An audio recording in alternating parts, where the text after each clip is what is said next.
पिंकी नाम की लड़की का नया नया कॉलेज में एडमिशन होता है। कॉलेज गांव से दूर होने की वजह से पिंकी को कॉलेज के हॉस्टल में रुकने का फैसला करना पड़ता है। बेटा पिंकी, तू अकेली हॉस्टल में कैसे रहेगी? ओह मम्मी, अब मैं छोटी नहीं रही, आप मेरी चिंता मत करो। फिर पिंकी हॉस्टल पहुंच जाती है। उसे वहां एक कमरा मिल जाता है। फिर रात होने पर अचानक, अरे ये खिड़की कैसे खुल गई? फिर पिंकी खिड़की बंद करके दोबारा लेट जाती है। थोड़ी देर में उसकी चादर कोई खींचने लगता है।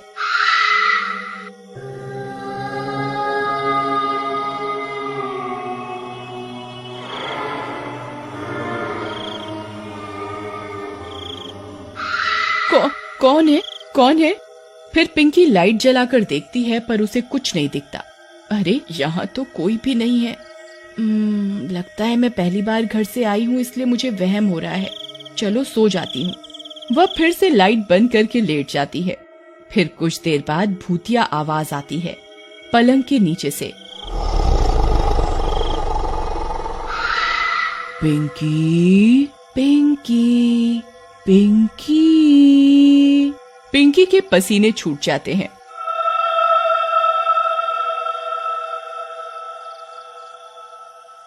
कौन? पिंकी फिर से झट से उठकर लाइट जलाती है और पलंग के नीचे डरते डरते देखती है। उसे कुछ नहीं दिखता। उफ, मैं भी ना, लगता है मुझे इन सब चीजों को इग्नोर करके सो जाना चाहिए। मुझे बस वहम हो रहा है। फिर जैसे ही पिंकी उठती है, उसकी चीख निकल जाती है। उसके पलंग पर एक खतरनाक चुड़ैल बैठी होती है।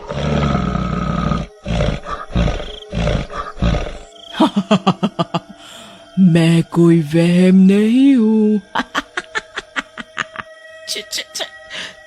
चुड़ैल जी, आपको मुझसे क्या चाहिए? मैं तो गांव की एक सीधी सादी लड़की हूँ, मुझे जाने दो चुड़ैल जी। मुझे तू चाहिए। फिर चुड़ैल पिंकी के शरीर के अंदर घुस जाती है और उसे अपने वश में कर लेती है। फिर अगली सुबह होने पर पिंकी अपनी क्लास में जाती है। उसकी आंखें एकदम लाल रहती हैं।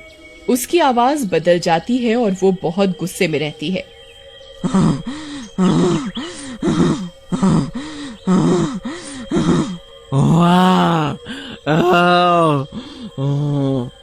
पिंकी इंग्लिश की टीचर अनुष्का मैडम के पास जाती है। मैडम, मुझे इंग्लिश में कुछ डाउट्स हैं, क्या आप मुझे एक्स्ट्रा क्लास दे देंगी? क्यों? क्या मैं तुम्हारी ट्यूशन टीचर हूँ? मुझे अभी कुछ काम है, चलो निकलो यहाँ से। दिख नहीं रहा मैं अपने पति से वीडियो कॉल पर बात कर रही हूँ? जी हाँ मैडम, दिख रहा है।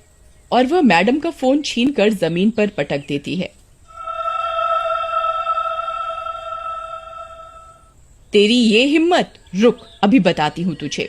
फिर पिंकी चुड़ैल में बदल जाती है।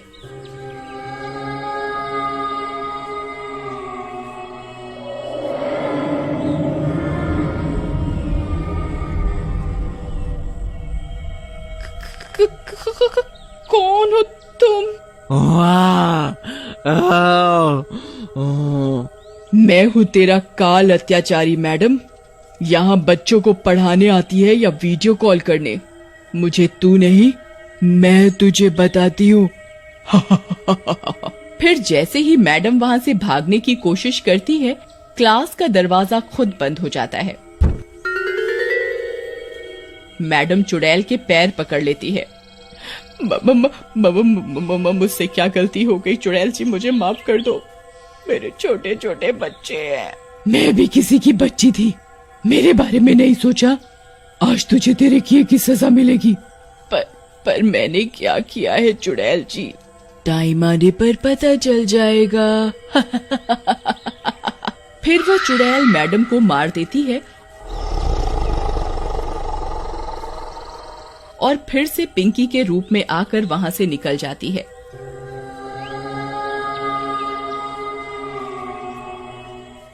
शाम होने तक पूरे कॉलेज में मैडम की मौत होने से दहशत फैल जाती है। अरे पिंकी, आखिर हमारी मैडम को किसने इतनी बेरहमी से पिंकी कुछ नहीं कहती और वहां से चली जाती है। बड़ी अजीब बात है, यह पिंकी तो इतनी हंसमुख थी, आज कैसा व्यवहार कर रही है। फिर पिंकी अपने कमरे में सोने चली जाती है। अगला दिन होने पर पिंकी को मैथ टीचर रामकुमार अपने कमरे में दिखता है। मैथ टीचर रामकुमार जी? हाँ बोलो पिंकी, क्या बात है? सर, मुझे मैथ्स में कुछ डाउट्स है, क्या आप क्लियर कर देंगे? क्लास में कहाँ ध्यान रहता है तुम्हारा? मेरे पास इतना टाइम नहीं है, चलो निकलो यहाँ से।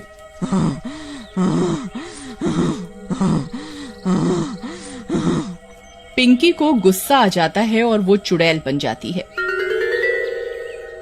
पिंकी को देखकर रामकुमार के पसीने छूट जाते हैं और वह कांपने लगता है। कौन हो तुम? मुझे माफ कर दो, मुझे माफ कर दो। बताओ तुम्हारे क्या डाउट्स हैं, अभी क्लियर कर देता हूँ, मुझे माफ कर दो। डाउट्स क्लियर नहीं, आज तेरे पाप क्लियर होंगे जुल्मी टीचर। फिर चुड़ैल उसे मार देती है और पंखे से लटका देती है।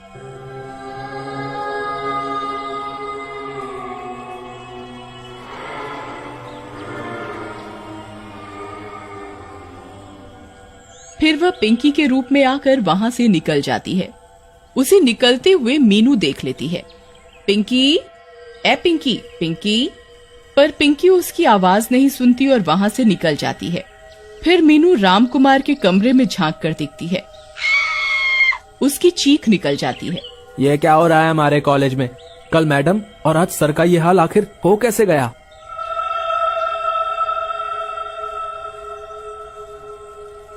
मैडम का तो मुझे पता नहीं, पर लगता है सर ने मैडम के दुख में फांसी लगा ली। मीनू, क्या तुमने कुछ नहीं देखा? सबसे पहले सर की लाश तुमने ही देखी थी। देखा तो मैंने पिंकी को था, पर मेरे पास कोई पुख्ता सबूत नहीं है। पहले मुझे खुद से पक्का करना होगा कि इन सब के पीछे कौन है, तभी कुछ बोलने का फायदा है। कहीं पिंकी मेरी जान की दुश्मन ना बन जाए। पता नहीं मुझे, मैं यहाँ से जा रही थी तब मैंने सर की पंखे से लटकी लाश देखी और मेरी चीख निकल गई। फिर अगले दिन पिंकी साइंस की टीचर गरिमा के कमरे में जाती है। उसका पीछा मीनू कर रही होती है। पिंकी टीचर के कमरे में घुस जाती है। मीनू खिड़की के पास छिप जाती है और सब कुछ देख रही होती है। गरिमा मैडम, मुझे कुछ डाउट्स थे, क्या आप हेल्प कर देंगी? नहीं, निकलो यहाँ से, मेरा वैसे ही दिमाग खराब है। पता नहीं सारे टीचर्स को क्या हो रहा है, भगवान जाने कब किसका नंबर आ जाए। जाओ यहाँ से। फिर टीचर अपनी अलमारी की ओर मुड़ जाती है। आज तो तुम्हारा नंबर आ गया मैडम। फिर जैसे ही टीचर पीछे मुड़ती है, पिंकी एक चुड़ैल में बदल जाती है। उसको देखते ही मीनू की आंखें फटी की फटी रह जाती है और टीचर थर थर कांपने लगती है। तुम्हारा काम है बच्चों को पढ़ाना और तुम यहाँ बैठकर दिन भर आराम करती हो। आज मैं तुम्हें ठीक से ही आराम करवा देती हूँ। फिर चुड़ैल मैडम का गला दबाकर उसे मारने लगती है।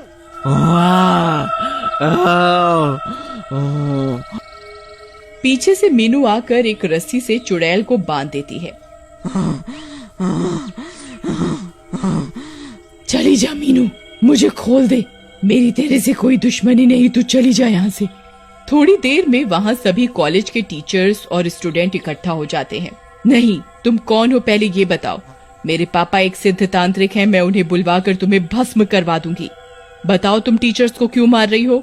नहीं नहीं, ऐसा मत करना, मैं बताती हूँ। मैं इसी कॉलेज में 5 साल पहले पढ़ती थी, पर मैं पढ़ाई में कमजोर थी और ट्यूशन नहीं पढ़ सकती थी क्योंकि मेरे माँ पिता गरीब थे। मैंने कई बार इन टीचर्स की हेल्प मांगी मुझे पढ़ाने में, पर किसी ने नहीं मेरी हेल्प की और मैं फेल हो गई। फेल होने की वजह से मैंने फांसी लगा ली और मैं चुड़ैल बन गई। तब से मैंने प्रण ले लिया कि मैं अपनी मौत का बदला जरूर लूंगी। ये सभी टीचर मेरी और मेरे जैसे कई बच्चों की मौत के कारण हैं। अच्छा, पर इन्हें मारने से तो कई और बच्चों का जीवन अंधकार में चला जाएगा ना। आप सभी टीचर्स इनसे माफी मांगे और पिंकी को आजाद कराएं और वादा करें आप कमजोर स्टूडेंट्स की हेल्प करेंगे। फिर सभी उस चुड़ैल से माफी मांगते हैं और वादा करते हैं। फिर वह चुड़ैल पिंकी का शरीर छोड़ देती है। रात का समय था। राजन नाम का एक आदमी बहुत ही घबराया हुआ भागा जा रहा था, जैसे उसकी जान के पीछे कोई पड़ा हो वो भागते भागते गिर जाता है और जोर जोर से चिल्लाने लगता है। बचाओ बचाओ, मुझे मार डालेगा, मुझे बचा लो, मुझे बचा लो। राजन की चीख सुनकर वहाँ एक चौकीदार जिसका नाम सोहन होता है आ जाता है और बोलता है, क्या हुआ भैया, आप ऐसे क्यों चिल्ला रहे हो? कोई आपके पीछे पड़ा है क्या हुआ बताओ तो सही। मेरी मेरी परछाई मुझे मार डालेगी, वो मेरे पीछे पड़ी है। देखो देखो, मेरी पीठ पर कई निशान भी हैं चोट के। मुझे बहुत दर्द हो रहा है, मुझे बचा लो। राजन की बात सुनकर सोहन हंसने लगता है और हंसते हंसते बोलता है, कैसी बहकी बहकी बातें कर रहे हो भैया आप? भला कोई परछाई किसी की जान ले सकती है क्या? अरे वो तो हमारा ही हिस्सा होती है। लगता है आपने कोई बुरा सपना देख लिया है और डर गए हो। नहीं नहीं, मैं सही कह रहा हूँ, ये देखो मेरी पीठ पर निशान। ऐसा कहकर राजन सोहन के आगे अपनी पीठ कर देता है, लेकिन उसकी पीठ पर कोई निशान नहीं होता। ये देख सोहन बोलता है, भैया आपकी पीठ पर कोई निशान नहीं है। ऐसा करो, आप मेरे साथ चलो और वहाँ सो जाओ, सुबह आप अपने आप घर चले जाना। सोहन की बात सुनकर राजन सोहन के साथ चला जाता है। सोहन एक अपार्टमेंट के सामने जाकर खड़ा हो जाता है और राजन से बोलता है, भैया एक काम करो, आप कमरा नंबर 303 में चले जाओ, वो खाली है, और सो जाओ। हम बाहर ही चौकीदारी कर रहे हैं। लेकिन लेकिन अगर वो परछाई फिर से आ गई तो? नहीं नहीं, तुम भी मेरे साथ चलो। मैं अकेले नहीं जाऊंगा। तुम डरो मत भैया, मैं बाहर ही बैठा हूँ दरवाजे पर। अगर कोई आएगा भी तो गेट से ही आएगा, मैं उसे गेट पर ही पकड़ लूंगा, मैं हूँ ना। सोहन के समझाने पर राजन उसकी बात मान जाता है और एक कमरे में चला जाता है और सो जाता है। थोड़ी देर बाद उसकी नींद खुलती है। उसके सामने एक परछाई खड़ी होती है जो उसी की होती है। मुझे जाने दो, मुझे जाने दो, मुझे जाने दो। मैंने क्या बिगाड़ा है तुम्हारा? मुझे मत मारो, मुझे मत मारो, तुम तो मेरी परछाई हो। मैं तुम्हारी परछाई तो हूँ, लेकिन साथ ही तुम्हारी मौत भी हूँ। राजन जोर जोर से चिल्लाता है, लेकिन उसकी आवाज बाहर नहीं जाती और परछाई राजन के टुकड़े टुकड़े कर देती है और वहाँ से चली जाती है और सुबह भी हो जाती है। सोहन सोच में पड़ जाता है। लगता है राजन भैया सो गए हैं, चल कर देखूं क्या हालत है उनकी। बेचारे काफी परेशान थे। ऐसा कहकर सोहन कमरे के अंदर जाता है। कमरे में राजन की कटी फटी लाश पड़ी होती है, जिसे देखकर सोहन बोलता है, राजन भाई को किसने मारा? पूरी रात तो हम यहीं थे, मुझे पुलिस को सब बताना चाहिए। ऐसा सोचकर सोहन पुलिस को बुला लेता है। पुलिस इंस्पेक्टर, जिनका नाम वीर सिंह होता है, सोहन को बोलते हैं, तो सोहन, तुमने किसी को अंदर आते हुए नहीं देखा, लेकिन जब कोई अंदर गया ही नहीं तो इसे किसने मारा? कहीं तुमने ही तो इसे नहीं मारा? साहब, हम क्यों मारेंगे इन्हें? ये तो खुद ही बहुत घबराए हुए थे और इसी परछाई की बातें कर रहे थे। फिर सोहन पुलिस इंस्पेक्टर को पूरी बात बताता है, जिसे सुनकर वीर सिंह हंसने लगता है और बोलता है, तुम्हारी बात सुनकर तो मुझे बहुत जोर से हंसी आ रही है। क्या मजाक है ये। तभी उसकी नजर कमरे में लगे कैमरे पर पड़ती है। वीर सिंह खुश हो जाता है और बोलता है, अभी दूध का दूध और पानी का पानी हो जाएगा। इस कैमरे की रिकॉर्डिंग से पता चल जाएगा कि किसने इसे मारा है। ऐसा कहकर वीर सिंह उस कैमरे की रिकॉर्डिंग मंगवाकर उसे चलाने लगता है, लेकिन कैमरे में राजन की कोई भी रिकॉर्डिंग नहीं होती। ये देख वीर सिंह हैरान रह जाता है।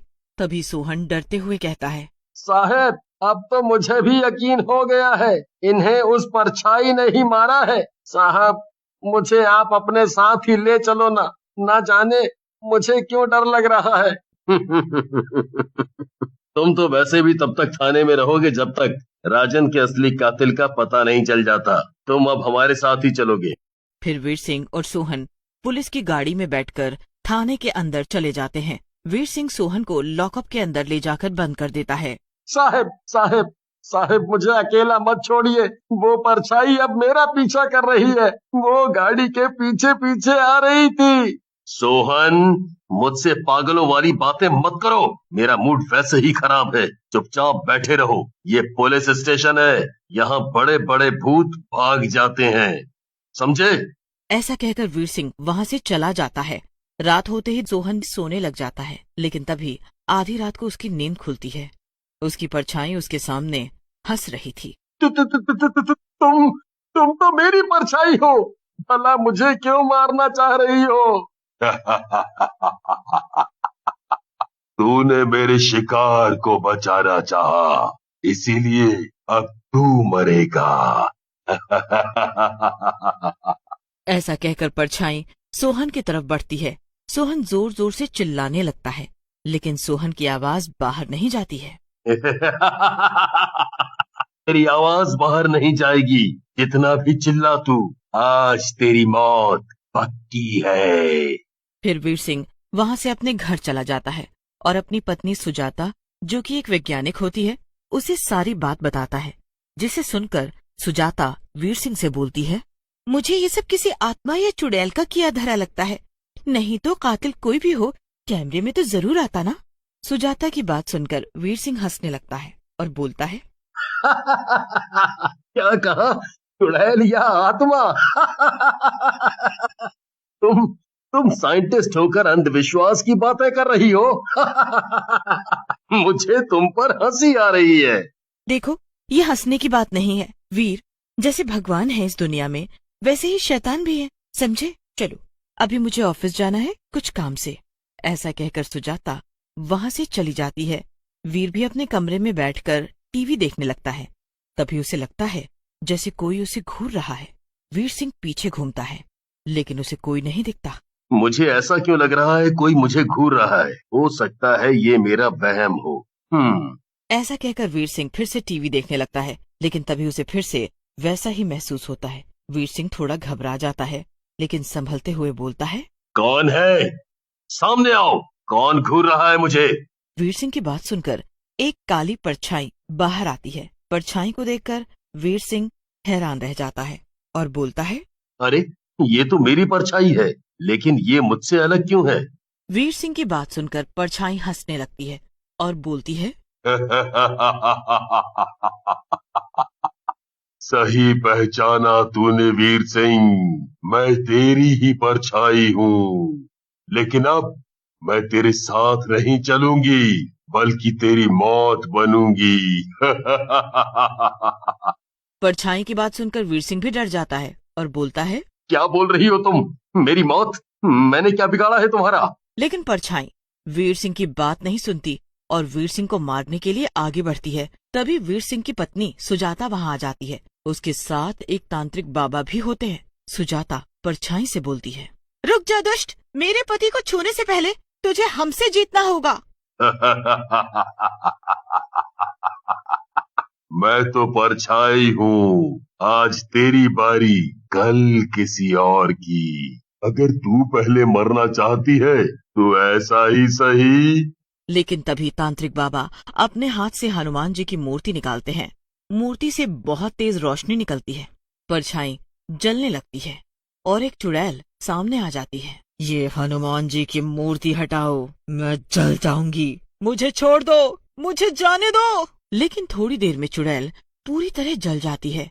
तांत्रिक बाबा हंसने लगते हैं और बोलते हैं, बहुत हो गया परछाई चोर चुड़ैल, अब तू इस बोतल में कैद हो जाएगी हमेशा के लिए, और किसी की परछाई पर कब्जा नहीं कर पाएगी। ऐसा कहकर तांत्रिक बाबा उस चुड़ैल की राख को एक बोतल में डाल देते हैं और उसे लेकर वहाँ से चले जाते हैं।